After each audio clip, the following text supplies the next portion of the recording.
time for us all to come together. Young, old, and everyone in between. Lavish talks about business, news, politics, networking, and anything else that's going on in the world. Find us on Facebook, Instagram, and Twitter at Lavish Towing, and on YouTube at Lavish T. Williams. This is Lavish T. Williams.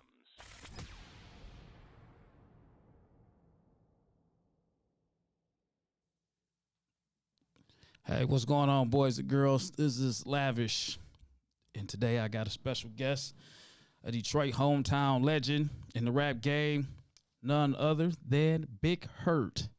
What up, though? What's good? What's going on, Herk, man? I'm glad I got you here today, man. We talk and have conversations about some various things dealing with you in your career. You coming up in the city, you coming up in the rap game, you coming up in the rap world, being an icon. Where did the name Herk come from? How did you get that name? My man Gerald Mitchell gave me the name. It happened when I was young, man. You know, probably like early 20s or something like that. One of my mans that got killed, Charlie, my man Charles Daniels, rest in peace, Charlie. And you know, back then that's when we was drinking 40s and shit like that. And we was up at the school, Longfellow Middle School. They done tore it down now, right there on 12th Street, between Waverly and Buena Vista. And it was a flagpole up there. We at the school. And I, you know, the little rope that be on the flag to raise it or lower it, I was yanking on the flag, yanking on it. And the flagpole snapped and broke.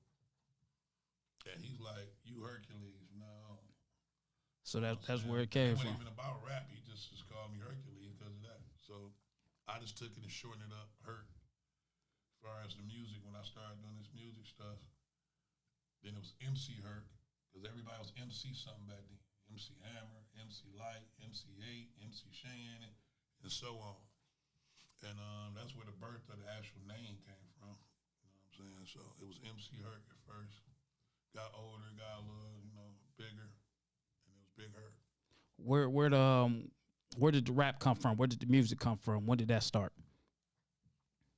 You know, just like everybody else listening to it. I started like maybe the mid-'80s. You was rapping in the 80s. Listen to me. I started in the mid-'80s liking rap. Run DMC era, you know, all the LL Cool J. So I started, but I didn't have music out in the streets. But yeah, I was rapping in the mid-'80s. As far as putting down, writing stuff, jotting down stuff. Put out some little demos that didn't really do too much at first. Under a lot of people, I was running around, a lot of the cats that was doing stuff, but I didn't have no project out. But I was hanging with cats like Jada the D, rest in peace, Chaos and Maestro, you know, Austin Trey and all of them. I knew all them cats back then when they was putting albums out. But, you know, I was just still working on my craft at the time. But, yeah, you know, in a minute, you know what I'm saying? So as you was working on your craft and doing the rap, when was it that people started to hear you and actually start listening to you? Like, hey, you're really good at this. Well, you know, when I first started, we didn't let a lot of people hear it right off because I was still trying to, you know, make sure it was tight to me. You know what I mean? I'm putting out stuff that I look back now and I laugh at it like, man, what was I doing? But, you know, as far as people getting an actual grasp of it and starting to really like, okay, like what we was doing, that was probably like, let's say in like 90, you know, when my first son was born, young Herk, Amy Jr. That was like 90, I think, something like that. 90, okay. As far as like people, I letting people hear and putting stuff on demo tapes, cassette tapes, and stuff like that, you know, and CDs, stuff like that. Like and when you came out, did you come out as a single artist or were you in a group? No, when I first came out, I was in a group. As far as like doing shows and putting stuff out, we was a group, me and my man Maggie Mag. Okay. You know what I'm saying? That's Rocky Bad father. You know what I'm saying? That's a little hip-hop fact for y'all. Me and him was a group, Maggie Mag. And we had a group called RDO, Real Deaf Organization. And, you know, we was doing like a lot of little shows and open mics, stuff like that. You know, I just kept going from there. And boom, started doing my thing with my crew over on Woodrow. You know what I'm saying? Rebels Against the System. Okay. Rats for short, but not the snitching kind. Rebels Against the System. That's when everybody had an acronym for their name. Okay. NWA. You know what I'm saying? Everybody had some kind of initials, acronym. And me, Jay Nutty, my man Charlie Picasso, and my man Thrust. T the Terrorist was his name back then, but he Thrust now. We had a group on Woodrow, started doing more music with that. Just kept on working, man. Just kept working. So with that music, was it a neighborhood anthem, a neighborhood song? Everybody in your neighborhood was that, okay, you gotta check these guys out. So was it that neighborhood that was banging that music at that time? I mean, certain people in the hood was, but you gotta realize this is, the crack era. This is like 85. Like I told you, I started doing it 85 to 90. Everybody was out there hustling. They was listening to music, but it wasn't a focus point. And it wasn't like super dope yet. You know what I'm saying? But I figure like, I say 90 we started, all the way to about like the mid 90s, early to mid 90s, like 93-ish, 94, we started putting out stuff I felt was quality. As far as musically, that we would want people to hear and want to get pushed. So, we kept doing that. And like I say, it went from that to rock bottom. So the rock bottom, I guess that's where everybody started to really hear your name blow. When rock bottom came out, these guys talk about that whole rock bottom era. How did the rock bottom foundation come? Were you a founding member? A member? Was that a label? What was rock bottom?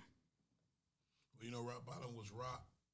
No, that's his label, and he reached out to me. I know Rock from school. We all went to Longfellow and Central, all the schools in the hood. He from Dexter, I'm from Woodrow, 12th Street area, whatever. He had heard about us doing music and all that. Like I say, we was doing stuff in the hood, but there wasn't none on the radio. The radio was spinning and nothing yet, but everybody was doing stuff. You had Chris Bud, them on 12th Street. You know what I'm saying? You had the Critics' Choice before all of us when we was in high school. They from DLA, Dexter, Linwood area. They had actual wax out while we was in high school. You know what I'm saying? Shout out to them. And then Rock, I guess he decided to do a project. Initially, the project was supposed to be Screwface's project. If y'all know who Screwface is off Rock Bottom. It was supposed to be his project or something like that. And they fell out of something. He's like, well, I'm just going to do a compilation since you tripping. And he reached out to different people, like different areas of the hood. Our way, reached out to cats over this area, that area, 7 Mile, different hoods that he felt he wanted to be on the project. What year was this? That was 90. We worked on it like 96, and it came out in 97. That was the first project with Freak for Dollars and all that on there from the bottom up. That was the name of it. Okay. Yeah, man, because, that rock bottom era, that's my era. That's the music that I like, man.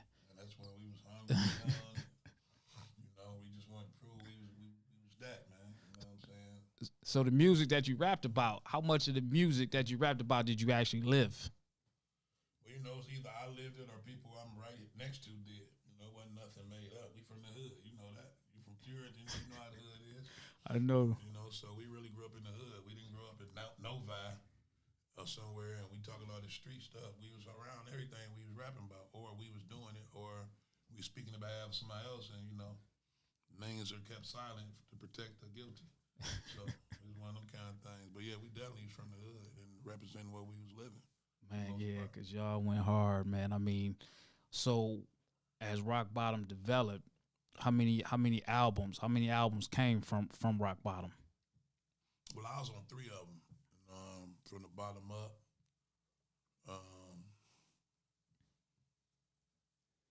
Who was Rock Bottom, Alligator, let me say the right order. From the bottom up, Alligator City, and Who Was Rock Bottom. And then they did The Blow.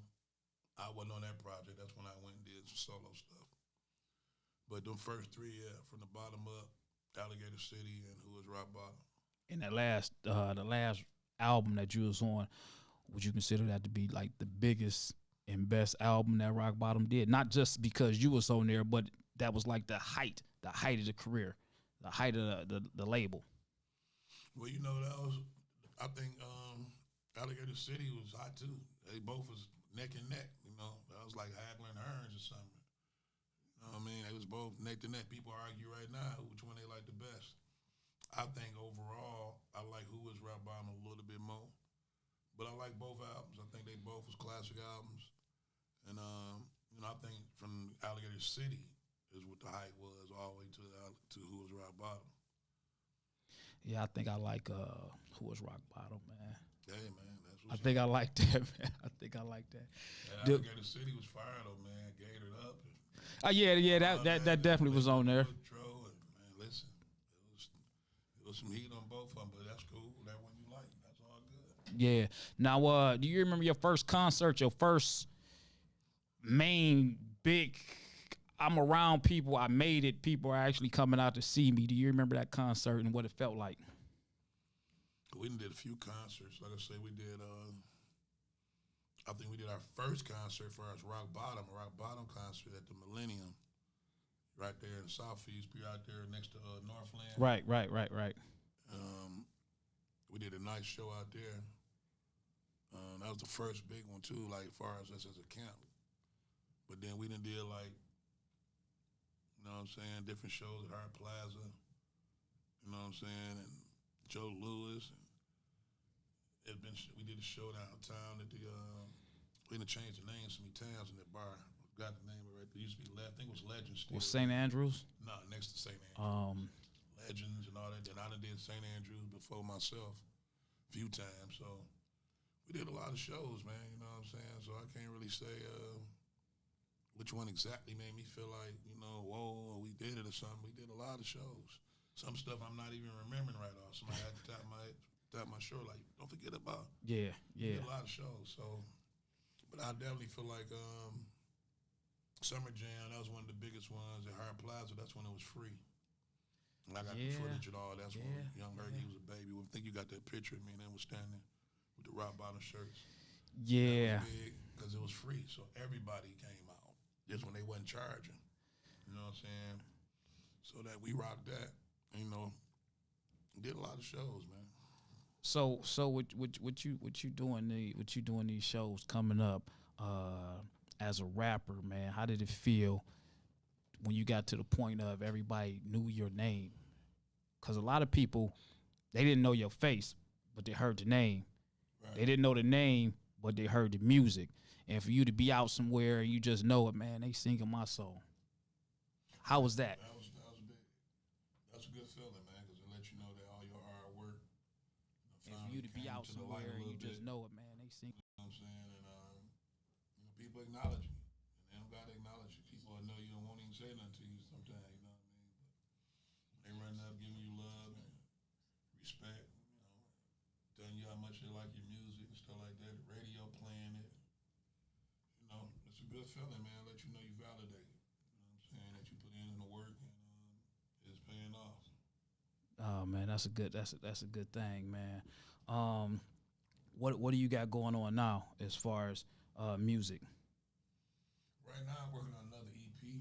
I took a long little hiatus, which I do a lot. I don't really be doing like 3-4 mixtapes a year and all that. That ain't really how I put out music. I'm working on the EP right now as we speak. And the documentary. You know what I'm saying? So we putting all that together, but I mainly been focusing on the CEO side. Okay. Got my own company and all that. And that's Got Your Back. Got Your Back. And then also in association with No Cut Incorporated. That's my other company. I'm gonna start doing things under No Cut Incorporated. So y'all remember that. Now what kind of company is that going to be focused on? It's gonna be the same thing, kind of just another a subsidiary. Where I'm gonna do other stuff with that, movies, that type of stuff. I actually wrote a film, so I'm trying to get more into the movie thing. Yeah, the movies is where it seems to be at right now. Right. But you did a couple movies. You've been in a couple movies yourself. Yeah, couple. The first one, well, that was Project 313. Yeah. The one that Darren shot. Darren J. White wrote it. Yeah. Okay. And then you was in 5K1. I can't remember. It was another one that you was in. They changed the name. It was got the name of that damn movie, man. They changed. I haven't even seen the people who was part of that movie in a long time. Okay. But they called it one thing and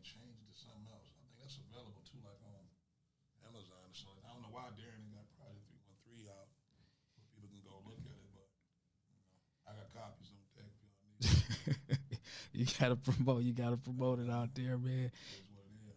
Yeah. Yeah. So you got a knack, and I mean, I guess as a rapper, being a rapper, the whole transition from the rap game is to go from the rap to music.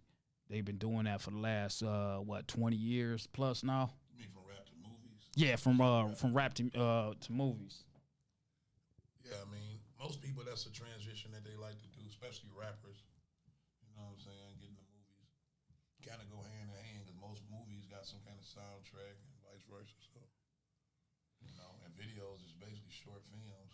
Yeah. You know what I mean? For the most part. So, yeah, that's kind of like something that, transition that most rappers, they like to try to make at some point.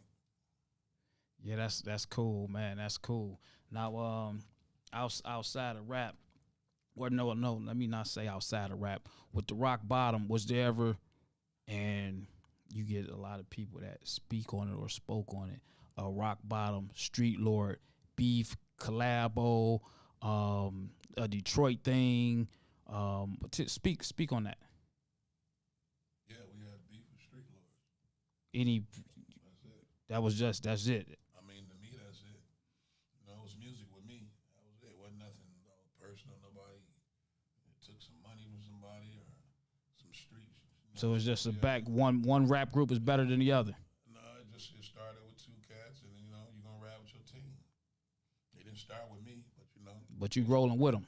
they spoke on my name on one of their diss songs, and we went back and forth for a minute. But most of us, we straight now, man. I kick it and holler at everybody when I see him. G-Rock, fucks with him heavy. It's my man. You know what I'm saying? As much love, KD's. Well, D's went part of the street, but he's an extension of that. You know Okay. what I'm saying? Wine home. I talked to him on the phone when he got home. Him and Jay Nutty was locked up together, so they had actually built a bond just from being locked up before he even came home. And then when it's all said and done, So it was nothing, man, but music to me. It wasn't nothing serious like that. Rest in peace, Fat Mike, Blade. You know what I'm saying? And we ended up squashing all that before they even passed. Before Blade, Fat Mike, and them passed. oh, so that's old. This is all old years ago. That's 20 years ago. Okay. Bro. Okay. It is old. You know what I'm saying? That's when we was all still together, rock bottom and get street lords. Like I told you, I ended up leaving and doing my own solo stuff. So yeah, this was before I even did my own solo projects. This before I'm a boss and all that, and Guilty's Charge album even came out. It was right before that. Okay. So, it wasn't like people think. He got a sticky couple of situations, but it was basically rap, man. It stayed where it should have stayed at, which was music.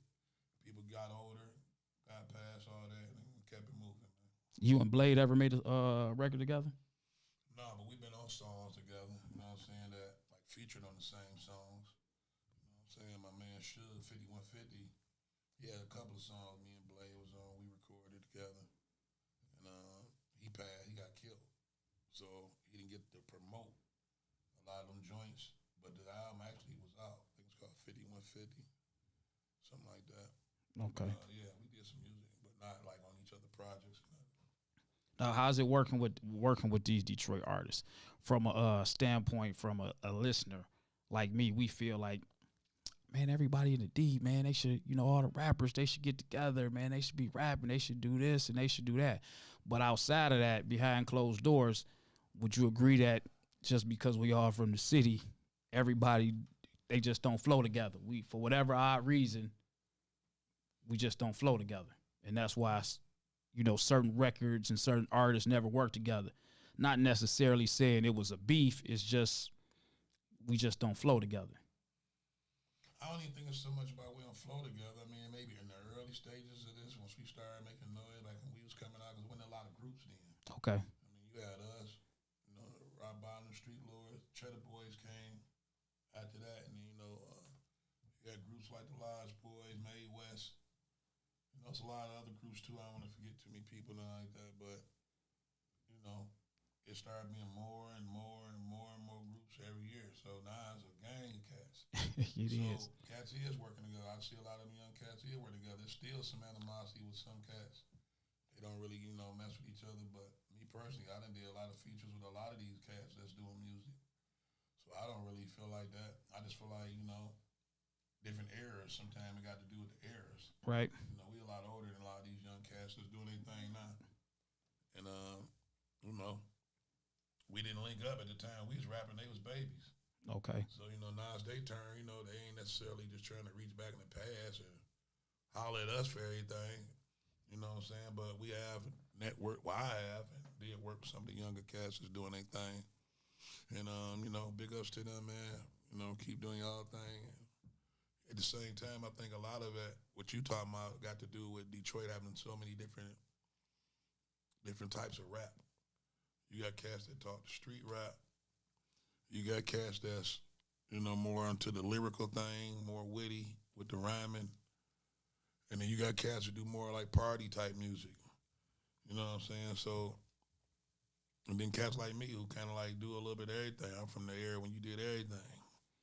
You know what I'm saying? So that's all it really is. It's just a generation gap. Where you see yourself at now in the rap game with these young artists coming out, and when they coming out, they dropping records every time they think about, you know, whatever they dropping it. What do I feel about myself first? I mean, what you mean exactly? Where you at, your type of music compared to the current music that's out, the whole style, the whole flow. Where do you fit in at? Or you still, you know, your fit in is. I'm not trying to fit in. I've been in. We made the mold. I ain't got to fit in. I mean, I can do anything, bro. I can rap some of the stuff they own now. I don't do mumble rap. Okay. I'm a lyricist, bro. When I spit something, it's got to be layered and make sense, you know. And even the simple stuff is still going to be something that's, you know, rhyme-wise, going to be respected. Sometimes these young cats, I can't even really understand what they be saying, you know what I mean? It's a whole new thing now where they calling it the Detroit sound. I've been hearing that a whole lot. Like, right, I heard that before. It's offbeat type of style where they rapping offbeat, and that's definitely different for me. I'm used to rapping on beat. I don't really rap off beat, but I ain't knocking it, man. Hey, it is what it is. I mean, it just changes with the trend. Sometimes, I mean, like I say, but it's still what we do too. It ain't no one side of Detroit rap. That's what I keep explaining that when they be. It's various. When they say Detroit, the Detroit sound, I'm like, that ain't my sound.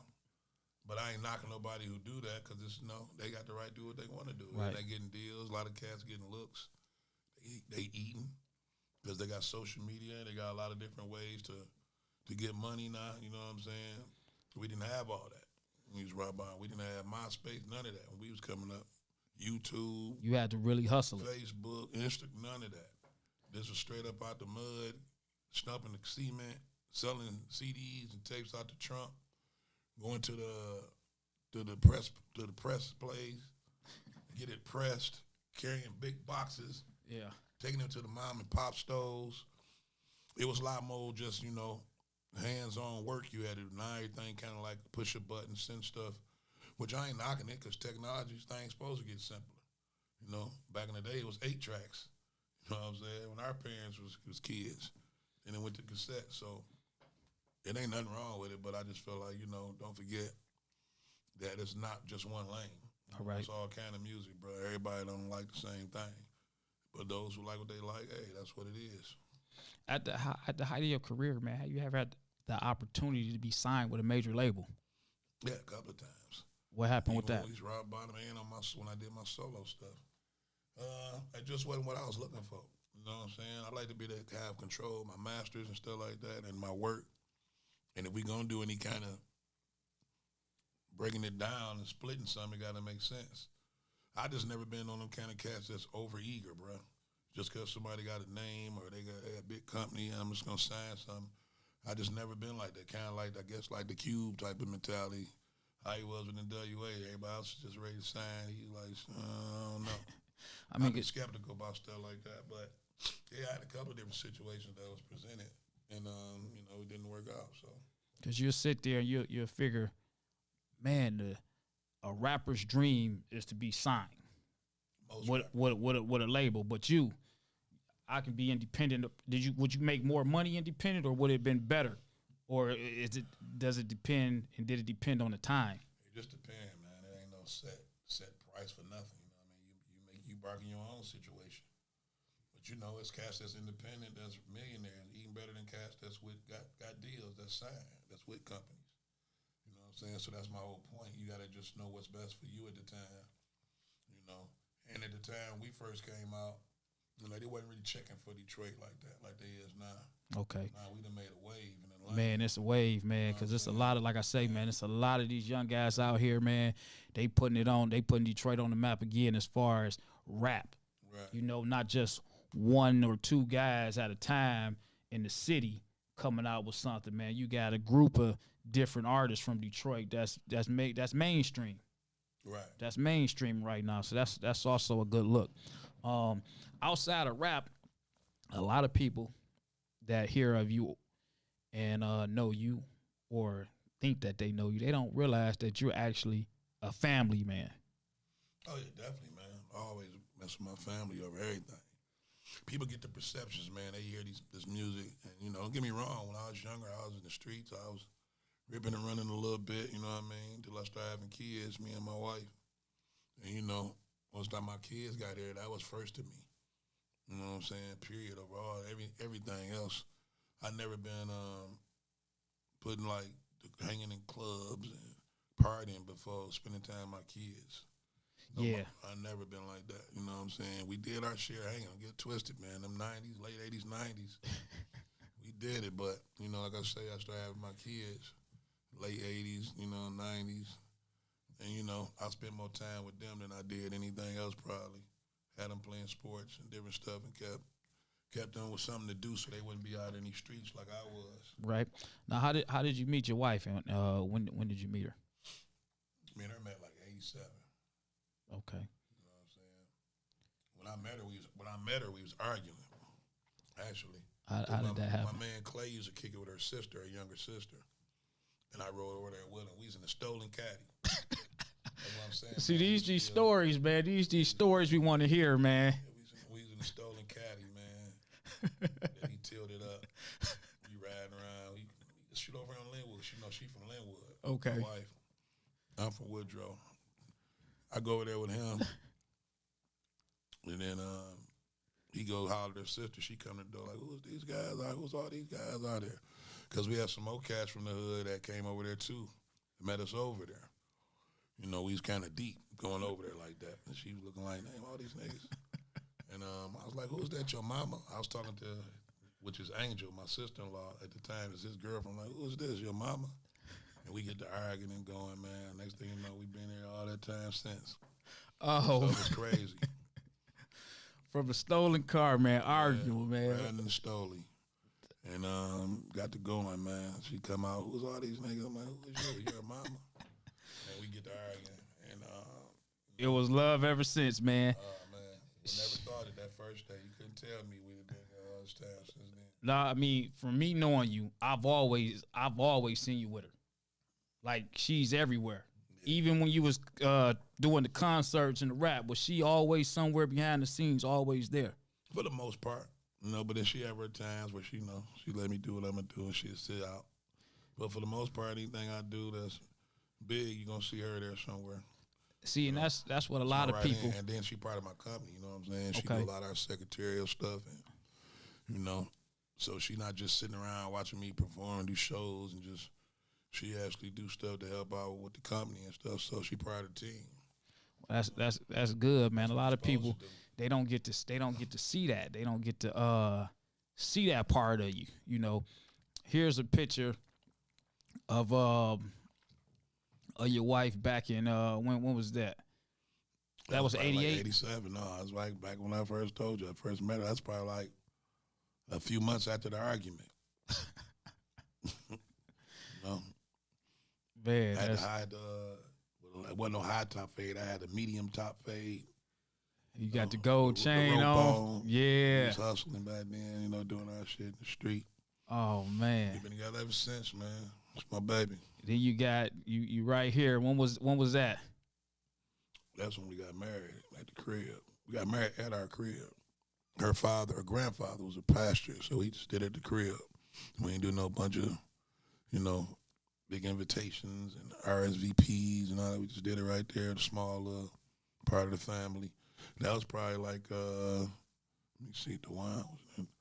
That was like, shit, that had to be about like say about 92, Man, these something like that, 93, 92.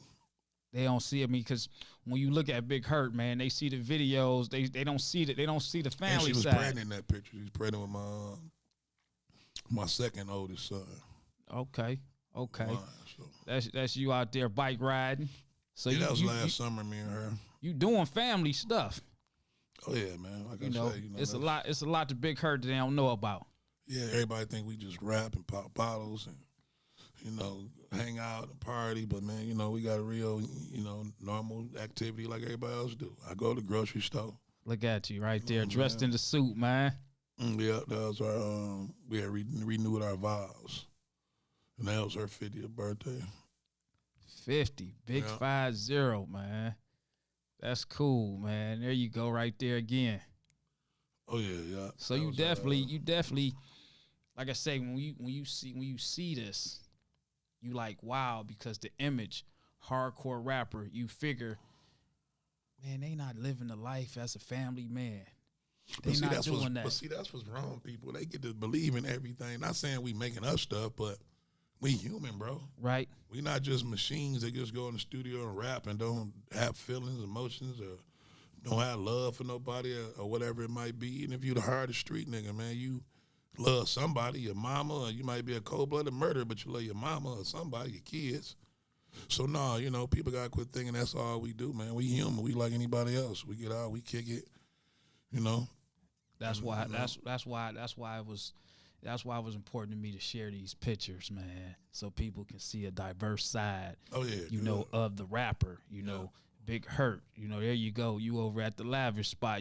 Again with your wife. Sir, my ride or die. You know what I'm That's saying? right. So you definitely, she's there. Even here when we went to the Detroit party. Yeah. That's us. And that's right before the damn pandemic. Right. That was back in March. That was March 313 day. That last year. Let me tell you about that. That when we was at that party, that was at the moment where we didn't know if we should shake each other's hands, it was still if up you in the should air. talk to somebody. I mean, it was it was that moment, man. But I kind of had a clue that it was really getting serious when I seen Malik coming there. Malik looked like he had a hazmat suit on. That boy was covered everything. I didn't know who he was. Is that Malik? Face covered, arms, hands. Yeah, But he knew something. He was smarter than us. Yeah. He was covered up then. Shout out to Malik, man. Then a few weeks later, everything shut down, man. Yeah, Everything out the blue, and everybody was shut just down, man. deaths, and had me spooked for a minute, man. I was like, I couldn't believe it's like a nightmare, man, for a minute, bro. So many people that we knew was dying, and people I knew firsthand. You know what I mean? Not just hearing about it, people I knew, and people who I knew, family members. Now, all you saw was on the book was my cousin passed, Right. my uncle passed, my All daddy within a matter of passed. weeks. I mean, Every 3 day, weeks, like, man. Wow, it was crazy. How did it affect you? Did it affect you at all? It definitely affected us because, we used to being out here, man. We do shows, we do events, we in the public a lot. Like I say, I still do. I don't hang every single day and night like clubs and all that, but we do a lot of stuff, community stuff, you know what I'm saying, and all of that, and everything was just on freeze instantly, without no real warning and nothing like that. So all the shows stopped. This and that stopped. Communication stopped. They was telling people stay away from their family, stay in your house. Yeah. I even went on Fox 2 and told people, stay home, put your mask on, because there was still a lot of uncertainty. At that time, we didn't know what we was dealing with. I was going out to my garbage can, taking trash out with a mask on, because I thought it was airborne, like literally airborne in the air. Yeah. Because people was catching and dying at a rate that was so scandalous. I'm like, man, is it in the air? You know what I'm saying? And people catching it just from breathing or what? So it just, it was a thing we never would see again for 100 years probably. They say it happened like every 100 years on the average. And, we won't be around probably for the next one like that. But, yeah, man, it took over the world, man. It's COVID, man. So with the COVID coming, and then they came out with the whole Pfizer vaccine and all that stuff, what's your take on that? Do you plan on taking the vaccine shot? Me personally, I don't. But no, sir, I'm not. And like I say, I was an advocate for staying in the house. I came on, and like I say, on Fox told people stay in and, be cautious and all the whole nine, because we were still trying to figure this out, and we still is. But I'm not taking no vaccine, bro. I don't trust the vaccine. I'm fine right now. Ain't nothing wrong with me. We be in that gym. You be in there with us. We all in there together working out, trying to keep ourselves healthy. I have had family members that had a little different stuff that happened to them, some symptoms and stuff like that. I think we all have had like some slight symptoms at one point or another. And just didn't realize whether they were serious or just mild. But I'm good. Like I say, I ain't taking no vaccine. It's too fast. I'm not big on vaccines as it is before the pandemic. I never take flu shots.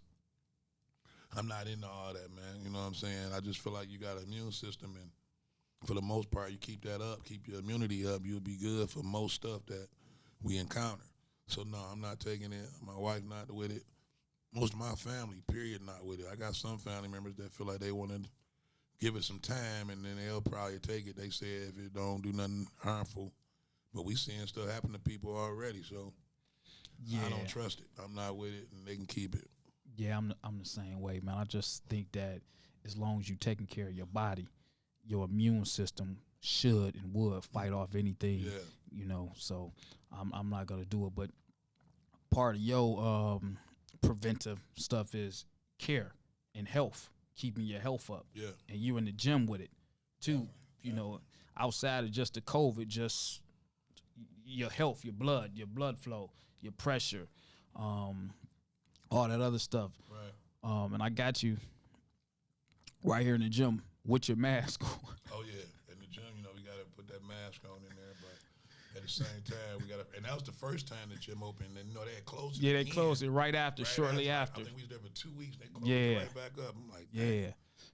It's been open for months now. Hopefully it'll stay open because that's what we need, man. We need to be out trying to keep our immunity up.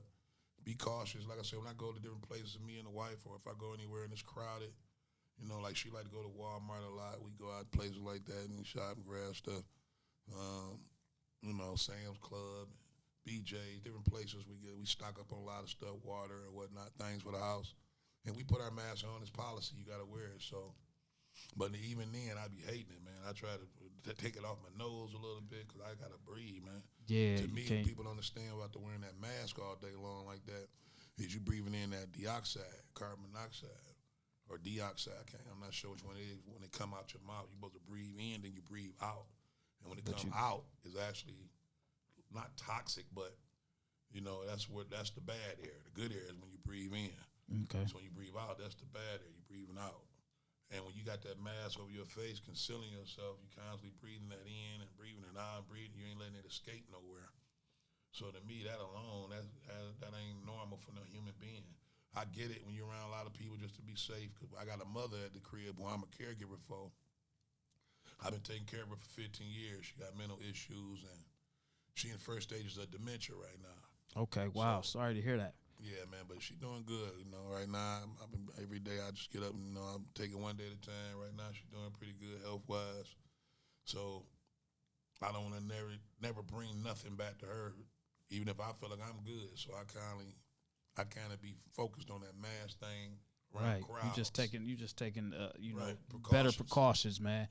And I mean, that's something that we didn't know, man. You got issues with your mother. No different than the next person in the street. But I think a lot of people fail to realize just because you're a rapper don't mean you don't have everyday problems and struggles as the next person, man. So I'm glad that you touched on that, man.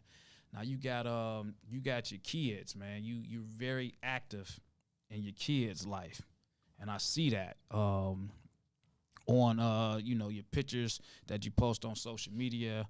I see that you're active. You're an active father. You comment on the post, "I love you, son," and that's kind of big because you'll feel that, or you'll think that a guy, as a man, you won't hear him too often tell his son, "I love you," and that's coming from, I guess, when I grew up, you didn't say it enough.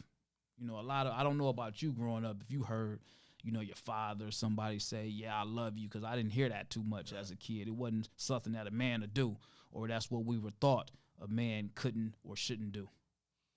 Well, you know, me personally, I didn't have a father. Okay. So I definitely didn't hear "I love you, son" from my father. You know what I'm saying? But my mother was there up until her mental illness kind of took her down. But I lived with my grandmother and grandfather at the same time. We all lived together too when my mother wasn't doing good. So my grandfather worked. He provided for everybody. You know what I'm saying? My grandma, she always tells us she loves us, but to me, ain't nothing wrong with telling somebody you love them, man. That's real talk. Yeah. Don't ever be too hard if like you can't tell somebody you love them. Right. You got to. You definitely, man. That's goofy shit to me. You know what I'm saying? So I tell my kids I love them every time we text, every time we see each other. When they leave my house, I tell them I love them, be safe. Because you don't want to ever be in a position, God forbid, where you wish you could have, you would have told them that. So it's always going to be that in our house. We always tell each other we love each other. My daughters, I tell them the same thing. They tell me that same thing. Man, that's good, man. Love is what it is, bro. Nothing wrong. Love is power. Love ain't weak, man. That's a beautiful thing, so, man. That's definitely. A lot of cats who too hard to tell their kid they love them or think that's soft or something wrong with them. I agree, man. I'm the same way with my kids, man. I definitely let them know because I know I lacked that as a child. You know, I don't want my kid to lack. So I give them what I didn't have. Right. You know, I give them what I didn't have. Now this right here, this is that was this that concert that you was talking about with your son? Jam one we did, the Rock Bottom Summer Jam concert. That's young Herk. He was there. Had the Rock Bottom shirts on. You know what I'm saying? So, yeah, man, that was a beautiful time, man. I think that was like in 2000, something like that. And then here go your son again, young Herk. Yeah, grown man. Nah, yeah, that's we did the Bloodline CD together, father and son CD. All right. Now were you a coached father? A coach father. Yeah. Were you right there? That's my other son, DeWine. No, I just like I say, I support my kids, man. That's Cass, and they won their first state title. They won back to back, actually, his team. And I'm there at the game like any other parent, supporting my son, man. Man, that's good, man. That's good, man. That's you and the fam right there, man. You and Baby Herk, right? Yeah, DeWine. Okay. Yeah, Baby Herk. Yeah, man. That's at the family get together at his house out in Redford. That's real recent. Okay. That was like maybe a month ago, if a month. At his house. Yeah, man, that's beautiful, man. That's beautiful. And here go a picture of both of you, you and both of the boys. Yeah, that's at that DJ BJ, the imported from the D concert he had a couple of years ago. Well, I think he have it every year as an annual event. I don't know if they had it last year because of the COVID and all that, but we was there I think that was like 2 or 3 years ago. He was in it, Baby Herk in the middle. Okay. He was in. He came like in 4th place. We came out support him. Me, my daughters, the wife. Once again, a lot of his friends. Young Herk right there on the side of him. And, once again, like I say, man, we all support each other, love each other. That's what we about. We family-oriented. Came out and supported it. I definitely see it, man. I mean, I love it. I love it. I love it when I see that stuff, man. I want to display it and show other viewers, people that's watching, hey, man, there's more than just hardcore rap, man. Yeah. That's your job. You're here to entertain based off of life experiences that you had, man. And then, outside of just the rap, again, you was at the DIA. Oh, yeah. You was at the DIA for Rock Bottom. Yeah, man, for my own stuff. I was nominated. Well, not nominated, but inducted with Rock Bottom as a camp, as a group. And then as a solo artist, too, at the same time. So I was inducted twice in there. It was a nice experience, man. It was definitely validation once again. Of your achievements, man. What we done did and the work we done put in. So it was a nice event, man, the DIA, man. All right. Shout out to Jenny Risher. She the one put that together. Then you had another award from New Era Detroit. Yeah, that was last year. Okay. The OG award. I didn't make that. I had I was shooting a movie. That's another thing too. Got some movies and stuff that's in progress, but we shooting a movie, and I couldn't make it to the event. It was over on the east side. My man Z, he the president of New Era Detroit. Right.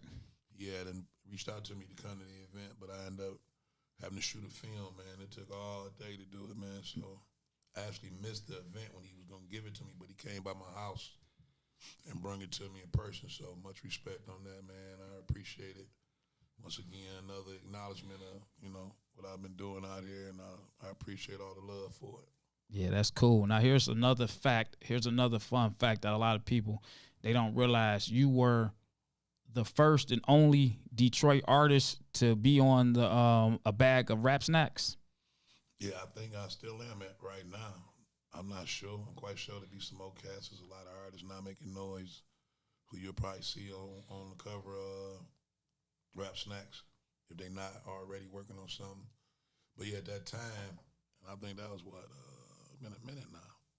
It's been almost 20 years, I think, with that. But No I was stuff. I was first artist, I think, in Michigan. Period. Not just Detroit with a rap snack chip. So that was a big accomplishment, and they reach out to you for that. It ain't like it's something you can call them and buy your way in to get a chip or something like that. Well, I don't know how they work now. Man, that was big, man. How was that feeling, man? How was that feeling for, just to be sitting by the phone, you get a call, hey, not knowing who's paying attention to you? It was love, man. Like I say, once again, it was love, bro. You know what I'm saying? I was like, wow, okay. All the accolades and the blessings is coming, man. So I was definitely appreciative of it. It was in stores and everything. So it wasn't like it's just some shit they give you.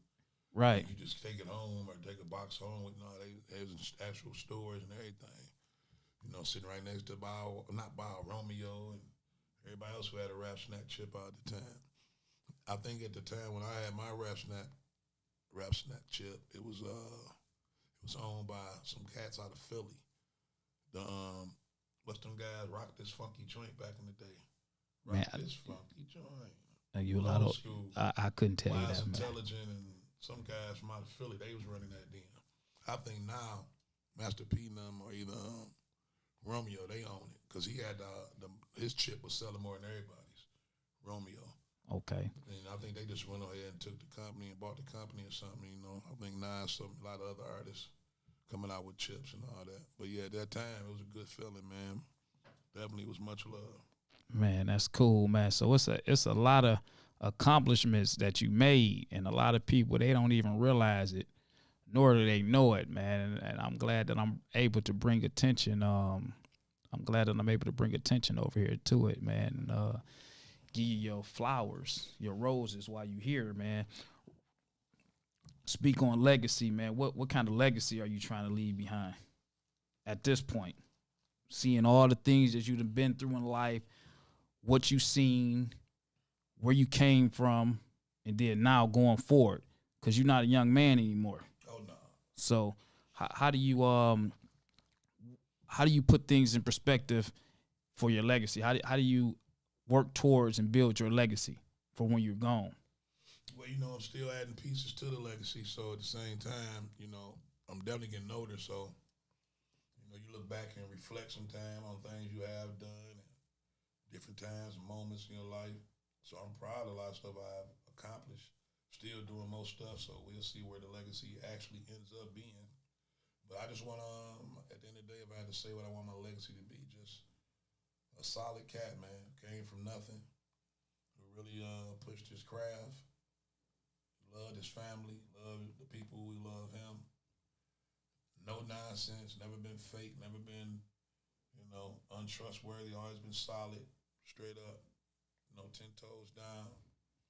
And just want what I got coming, man. We believe in hard work where I'm from.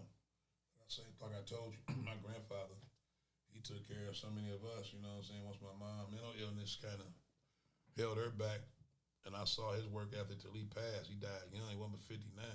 Oh, okay. He had just retired from GM and was still trying to work. He just never believed in sitting down, so I just believe, I'm, working hard, get what you got coming, have some integrity with it, just be solid, man, that's it. Everything else will pay off. Yeah, man, that's definitely cool, man. What your sons got in work, man, with the album? Because I see that now, the Bloodline album, was that y'all first album together, father and son? Yeah, that's our first and only one right now, but both of them got projects out now. Actually, they released during this pandemic, so go cop them, man. They're available on all the outlets, all streaming outlets.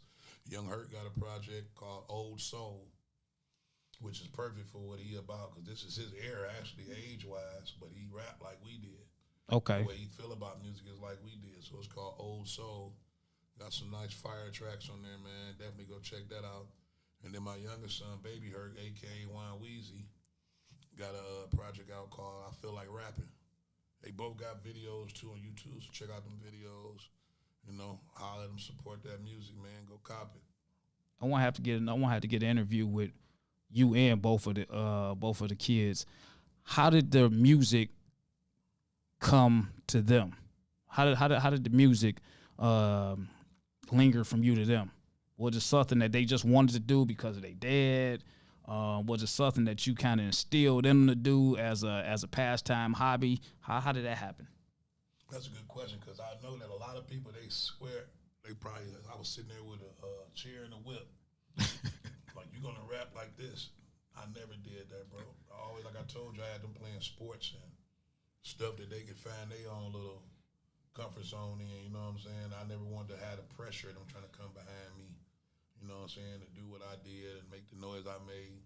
But they loved it. They was around it all the time, from, like I told you, so many different eras of me rapping. From when I was MC Herk, they was babies. They didn't know how to spell rap. To Rock Bottom, to my solo stuff, to the movies. So they always was around it. You know what I'm saying? And then you seen it on TV, so they just started taking a liking to it. I mean, I guess it had to be cool, man, to have a dad that was a rapper, man, and everybody knew. Big Herk, that's my dad. That's my dad. Somewhat. But, you know, they took a liking to it, and then once they started liking it, they was serious, because I told them, if you're going to really do it, you got to be serious, though. And they on your label. Yeah, they part of the company, so I was critiquing them, man. I wasn't like, just because they my sons, just giving them the go. I'm like, you got to work on this, work on that. And, you know, they kept working and got good at it, man. They students of the game, so, you know, everything they got coming, they earned. It wasn't nothing me sitting there doing the Joe Jackson, trying to make them do this, make them do that. I didn't do that. They did it on their own, and then I just, you know, I took them and gave my little tidbits and my little, you know, info how to do this and that, and took that diamond and brushed it off a little bit, and they took it from there. Now, if between both sons, man, which one is just like you, man? Overall, I think Young Herk more like me because he was born first. He's 5 years older than my youngest son. Okay. And he was around me kind of like during my younger, still got to grow up stages. Yeah. To where I'm at right now, I'm a grandfather. Paw, but don't y'all call me no granddad. Paw. So he done saw me up my growth a little longer than my youngest son. They both done saw me, you know, where I was at, where I'm at now. But the oldest one was first, so of course he got a few more years of seeing me and being up under me right. with my youngest son. And I noticed that I see him in a lot more videos, a lot more music I see him in. Yeah, we're around each other probably more. Like I told you, my other son, he stay in Redford. Okay. He got his own house and all that. He off to his own things. He a vegan, which I'm proud of that. He used to be at the powerhouse too. Yeah. I seen him a couple times. I used to train him till he moved to Redford, but you know, Young Herk just more hands on because he still live close by me. You know what I'm saying? Okay. And you know, that's just really kind of what it is. But they both do. They got similarities like me. Both of them do. But Young Herk probably a little more like me, as far as like, you know, certain things I can't really touch on just off the top, just mannerisms and little things like that. So we gonna go back, man. You're a grandfather. I'm Pawpaw, yeah. How old are you, man? 51. Man, look at this guy, man. 51, bro. This guy's 51 years old, man. Look at him, man. Can you believe it? He's a grandfather. Yeah. Wow. How does that make you feel being a grandfather? I mean, I'm good. I'm proud, man. I love it, man. I'm seeing my kids grow up and seeing their kids grow up. And like I said, we family oriented, so that just fall right into play with everything else we've been doing since day one with our kids. What kind of grandfather are you? Spoil them? Sometimes, but then I get stern because, you know, life ain't about just, you know, always getting what you want and all that. I didn't get it like that. So okay. I'm not going to just turn around and make them be like that. Then it'll come at the backfire in the end. Still the same as I was when I raised my kids, you know, when they was babies. But I love my grandbabies a little bit, probably I get away with more because they the grandbabies. I'm older now. I ain't got time. You just run around fussing all day. With You them. older, man. Let me show these people what this old man can do, man. Listen. I want to show y'all this video right here.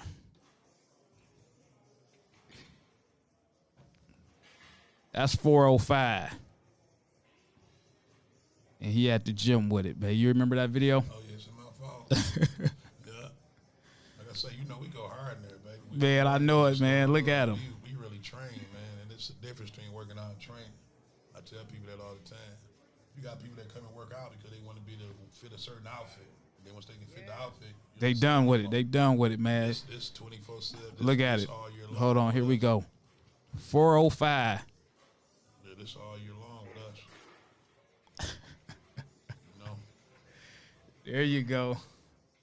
Yeah, man. I just wanted to show y'all that, man. 405. Big Herk. He ain't playing, man. He ain't playing in the game, man. I ain't gonna talk your head off too much longer. Herk, man. If you had to rate your own music, man, out of all your music, which one is your favorite song that you wrote? Out of everything over the years, man. The one that's you. It don't matter how old it get, man. That's my favorite song that I wrote. That's my favorite song I like to hear. That's my favorite song overall. There's so many songs, man. That's kind of because it's different layers to everybody. Okay. We ain't got just one thing about us. We all got this, that, and this. But I think the one I put out about heart and soul was into that I reached deep to come out with probably was Confessions. You know what I mean? I got one song too that's dedicated to my wife. That's on Bloodline CD. Okay. Did she know you was writing it? Called All I Need. So check that out. That one's second. That's a close one too. Then I got another song called Live and Learn that I wrote back when my kids got took, when I caught the cases and we still rock bottom and all that. And I never put out because it'd be hard for me to get in there and just focus and say it, man. And so it touched me every time because it's all real. This one totally about me. Ain't Okay. About nobody else. It's totally about my family, the mistakes I made. And, it's hard to even record the song, but eventually I'm going to record it and put it out. Man, so Confessions probably the one that everybody heard that I feel deep right here in the heart. Confessions, man. Cause a lot of it was my story. A lot of it was colored people I knew story who wasn't here to come alive to tell their side. And then my man OC, he died of cancer like maybe 20 years ago. That was his favorite song, bro. Before I even recorded, we just sit up and used to be rapping a lot of our songs before we even recorded it. okay. And he was always like, "You do all the street hard stuff, man. When you gonna do that Confessions, man? That's the one. Like, it's a time for it. When it's time, I'm gonna do it." And he ended up passing from cancer before I even recorded, man. So that was one of the songs on my first album, Guilty as Charged, my debut solo album, Confessions. So still think about shooting a video with that one too. Man, so you say, you put your heart and your soul into it. Now you said your kids, they got took. Yeah. What was up with that? How did that happen? What transpired to cause that? Me being stupid. Hustling in the crib, I mean, that's a nice way to put it. Hey man, I keep it 100. We all live and learn. That's why the song called Live and Learn. But back when I was hustling, usually I had spots, different little spots where I go hustle at. All right. This and that. And we moved to one house over on Tyler and Woodrow. And instead of me go ahead and find me a spot, I just got comfortable at home with it for a minute. And that's a no-no, man. Never sell nothing where you rest at. So they raided. Simple as that. Came in the house, the kids was in there, and my wife was cooking at the time they raided. Oh man. So they came, tearing the house up, started making different little threats. If I don't tell them this, tell them that, they're gonna call CPS. And I'm like, whatever. I'm thinking they just bluffing. You know what I'm saying? I wasn't definitely about to tell on my man and them because it's on me. They kept trying to bargain with me, and I'm like, man, I don't know what you're talking about, bro. Right. I'll tell you what. And they actually called CPS, talking about the house was in endangerment. What's the word they use? A dangerous environment. It was drugs being sold out the house. The house was a dangerous place for the kids to be at. And called CPS, and CPS came and got them, took my kids, man. Man. Except for my, I think for two, except for No, I took all of them except for my second oldest, which was Alicia. She wasn't even at the house at the time. She was at her grandma's house. For some reason, she wasn't there. I don't know why she wasn't there. She never got caught up in that. Took all my other kids for about like 6 months. Man, how did that feel, man? I know that was like a blow. That killed me, man. I know it did, man. I had to, man. And at the same time we was doing that happened. That's when we was recording Alligator City album. Okay. So my kids, people don't understand why they hear these hot albums and songs. A lot of times we was going through stuff when that happened. You know, my kids was in foster care at the time. We was doing Linwood to Woodrow and all the songs y'all hear on Alligator City. Okay. But we had a job to do, so I still went there and gave it my all and put my foot in it, man. But it just made me stronger in the end. You know what I'm saying? As many nights, man, me and my wife set up, man, and hugged and cried and all that. And I ain't ashamed to say it, man. Nothing hurt me like Right. my kids, man. Something happened to them. That's my everything. My kids is my all. And they got took, man, on something that I did. So I had to eat that, man. So we did everything we supposed to do, man. I ended up going to court. You know what I'm saying? Marlon Evans, that was my attorney. I don't know if y'all familiar with Marlon Evans or not, but he defended a lot of cats over in the hood, from Dexter to Linwood. His wife is Vonda Evans. She used to be a judge. Yeah. But Yeah. Marlon passed not too long ago. Rest in peace to him. But he ended up getting my wife off, and I ended up getting lifetime probation. Your wife? Now, what happened with your wife? Because she was in the house and she the one sold to the undercover nigga. Dang. Nigga who they had, snitching. See, Dang. So you wasn't. no, I didn't even get that. I wasn't even in the discovery. Period. I was just there when they raided. So if I was a lame type nigga or something, I could have just played stupid. Like, I don't know, judge. They didn't. Right. Know. But that was my wife, man. So I'm not about to let her take no fall for nothing. I knew it was my work. So I went on and told him it was mine. We went to court and all that. So got her off. So with you doing what you had to do at that time, it was because you really had to do it to survive. You wasn't just doing it because you was. I mean, for that to be at the house, it was a reason, not just because I want to do it because it's the thing to do. But at the same time, I mean, that's being lazy. You know what I'm saying? Because for one, I should have got another spot like I had been doing all the years I was hustling. You know what I'm saying? It wasn't nothing to go holler at a little crackhead or something and boom, let me set up in here and do it. I got comfortable. And like I say, you can't never get comfortable in this game because that's what could happen. Or you could get killed or anything could happen when you start getting comfortable. So I take the total blame for it. You know what I'm saying? It was all on me. I let my kids down, my wife down, and myself at the time. But like I say, we don't sit around and cry for spilled milk, man. We suck it up. Nigga put his big boy drawers on and got his shit together. So we had to go through a lot of stuff, man. Parenting classes and all kind of stuff. And people constantly coming out to our house, screening the crib, making sure is everything legit. Nobody ain't still doing this and doing that. Thanks to her uncle, my wife uncle, and my auntie and them on my side, they helped us a lot with my two youngest. Well, actually, my youngest daughter at the time, Deanna, she wasn't even walking when they came and took her. When we got her back, she was walking. But any visitation? How? I mean, yeah, but it's real short. You go meet at this little place, and then they come bring them out for a minute. You get to talk for about an hour, then they got to go back. I really hated the visitations, though, because it's like you misleading them. They thinking they finna come home. They was kids at this time, but babies, so they didn't really understand that, no, you just coming to visit me. I got to let you go back with these people you don't know again. Man, that's sad. Go crazy when I had to leave. Me and her had to leave. I had Jay Nutty come with me a couple of times, but I didn't let a lot of people really see that side of what was going on. Just me and the wife for the most part and family. But, yeah, man, what don't kill you make you stronger, bro, and them facts, you know what I'm saying? So that's part of my facts, part of my life. That's the legacy. I mean, that's That's talking. Yeah, that's you dropping jewels, you dropping gems, you dropping stuff about you that we would not know.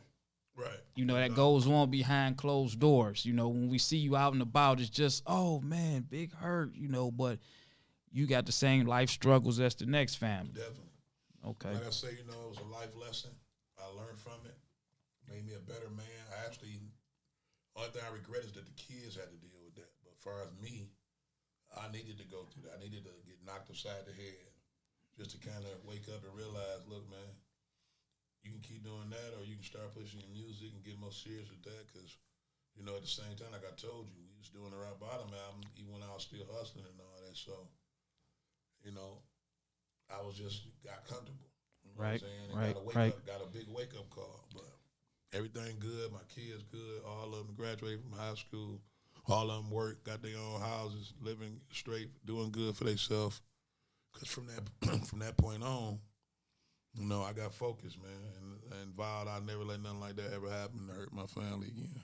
So when you got the music going with you and your sons, and you speak on your past, you speak on the issues with your children being taken away from you, your kids, are they street tight, game tight to the streets, to the game, or you definitely, that was something, hey, I lived this life, I don't want my kids around it, although they're around it.